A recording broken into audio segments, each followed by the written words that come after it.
Welcome back, content creators, to another League of Legends champion discussion series video thing. Yeah. So in this series, if you guys haven't watched any of these, what we do, we go on the League of Legends content Reddit, find a champion concept to promote, give my opinion on it, and post it down. That way you guys can also give your opinion on it. And as always, if you guys like these sort of videos, please like and subscribe. Helps me out a lot, almost at 50 subs, which... the fact that anyone wants to watch my videos is, pretty cool. And just to make sure, if you guys want to post one of your concepts as well, or if you find one that you guys like, post it down below. Maybe I'll put it in the next video.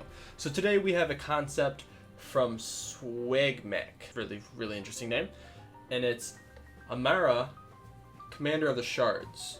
So this one looks pretty cool. We'll break it down, and so it doesn't look like there's too much. There's no lore. No backstory, no current stuff, so can't really grade it off of that. But we'll kind of start here at the top. So, Amara is a moderately mobile marksman woman who is designed to shut down mobility. She does extremely high damage late game due to her very high bonus AD scaling and multiple type damage. She does magic, physical, and true damage. However, she suffers from very high mana consumption and lack of scaling early game, meaning she is poor in laning phase. Amara's base mana is 270 at level 1. Passive, Slippery. Amara's movement is cancelled when making basic auto attacks. Additionally, if Amara attacks from closer than her maximum range, which is 500, she restores 5 to 20 mana and deals 10 plus 15% bonus AD, bonus magic damage. If Amara attacks from within 400 units, she gains 1 to 4 bonus mana. Amara can only gain bonus mana equal to 25% of her maximum mana until level 16, in which this passive unlocks. Mana restore on minions is only 25% as effective. Values shown occur at levels 1, 6, 10, and 13. It's a very strange ability. We'll go through all of them first before we kind of break down. That's generally what I like to do. Q is Shard Toss. Throws a shard in target direction. If it stops at the first enemy hit, dealing 70 to 270 plus 130% bonus AD physical damage. Amara can recast while the projectile is traveling to cause it to explode. This deals an additional physical damage. It just seems like a very standard poke ability, 800 range on it, which is pretty good. W is Rebound, channels for 0.5 seconds and grants a special barrier for 1 second. During this time, all crowd control is reflected into the original attacker. Enemy tenacity does not affect the reflected duration of crowd control.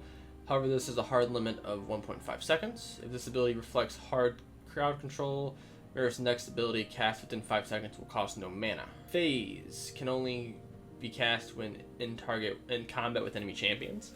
Blink, a short distance, 500 units. Amara's next basic attack grants a shield, granting a protection of 10% of Amara's maximum HP. Shield lasts until out of combat. Successive shields from multiple casts only have 40% effectiveness. Okay. And R is Frozen in Time.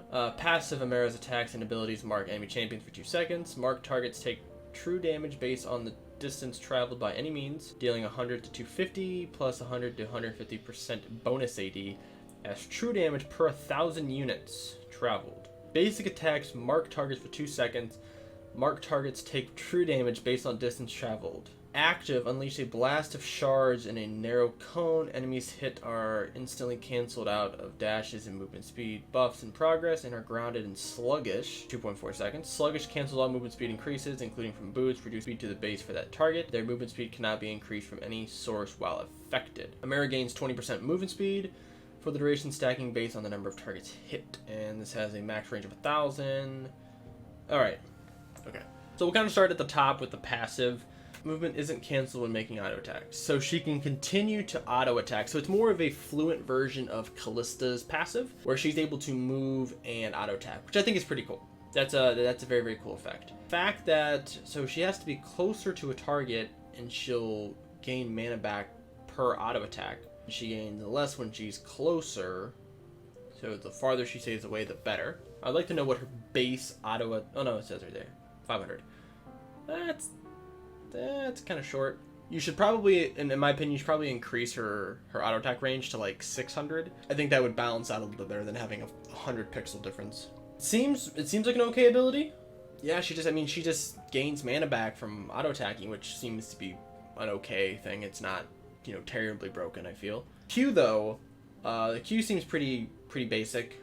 Just a poke farming ability. Shoot it, hits a champion, or it hits somebody, deals damage. Recast it while it's in the air, deals small little AoE damage. So not a terrible ability. I don't see anything wrong with that one. Back half of the kit, however, is where things start to get a little weird. So this rebound ability, she grants a barrier for 1 second. So it's similar to how Yomu's Ghostblade had this weird effect. Actually, it's what Knight's Veil is now, where you would grant this crowd control effect, and if someone hits you with crowd control, you know, you're able to deflect it. Now, the problem I have is that this has a channel.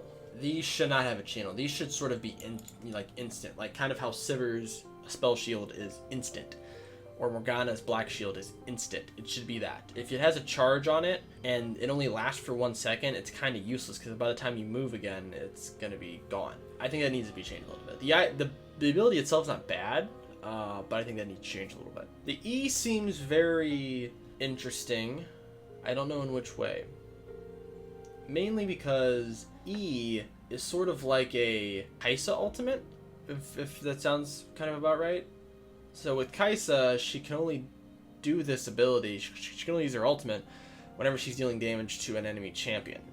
So she'll deal damage to an enemy champion, or somebody else does, and then she can dash to a certain, you know, direction, then she gains a shield. So this in itself is sort of like a Kaisa shield. I don't know how I really feel about that. I think this ability should be changed to something else. I don't think... I like the idea of her being able to move.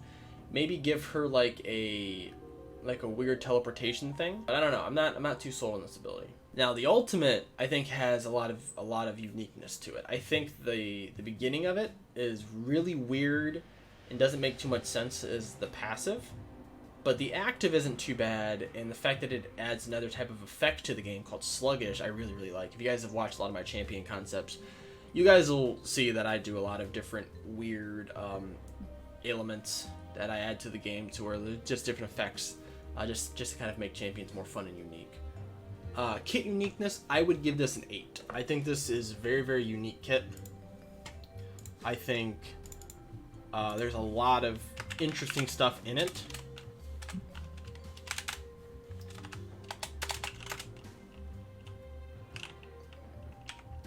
Very unique design. Can spell.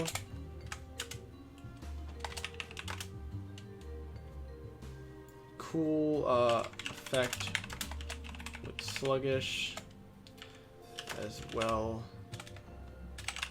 as flowing auto attack mechanic.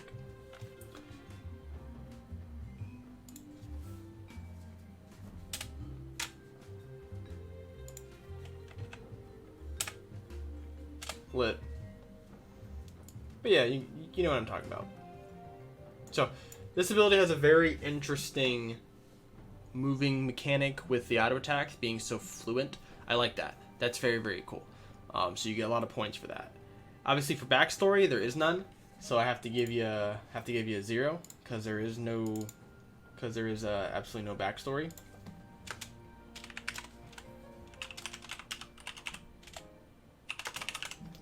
So, unfortunately, get a 0 for that because there's nothing that I can actually grade it on.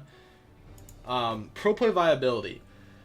So I think this kit is very unique. I think it could fit, you know, in the bot lane. I'm just having a hard time with the E. I think the E needs to be changed a little bit. Because I don't like the fact that her E is basically Kaisa's ultimate. I'm not super sold on that. Maybe giving her some sort of like invisibility, maybe something else, but that just doesn't work for me. But I think she would be able to be played.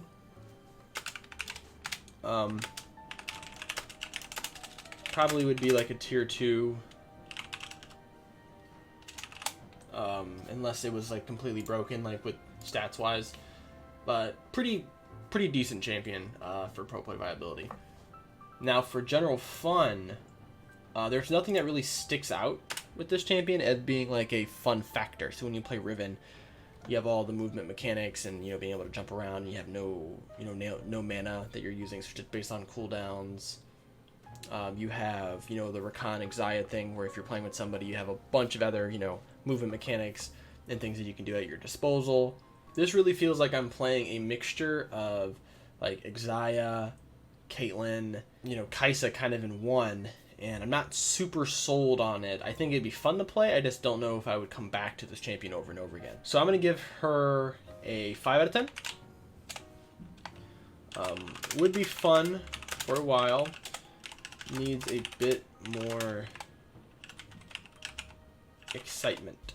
So what I mean by excitement, you know, the Q, pretty basic. I think if you change around the W and the E, make them slightly different effects, and also fix the passive on the R, I think you have a much better champion, just in my opinion. I think the R just has too many complications with the passive.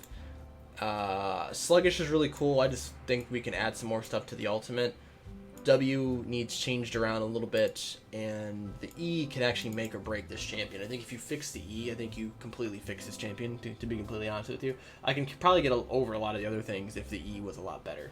With that, you'll get a grand total of, I believe that's 19 out of 40, which is pretty, you know, decent considering you did not have a backstory to it. So hopefully, if you actually create a backstory to it, I would love to see it. Please post it in the comments, or just post it on your Reddit thread itself so I can read it. Then I can possibly revisit this and give it a better score. I would just love to see some more information on this champion. So with that, that will be the video for you guys today.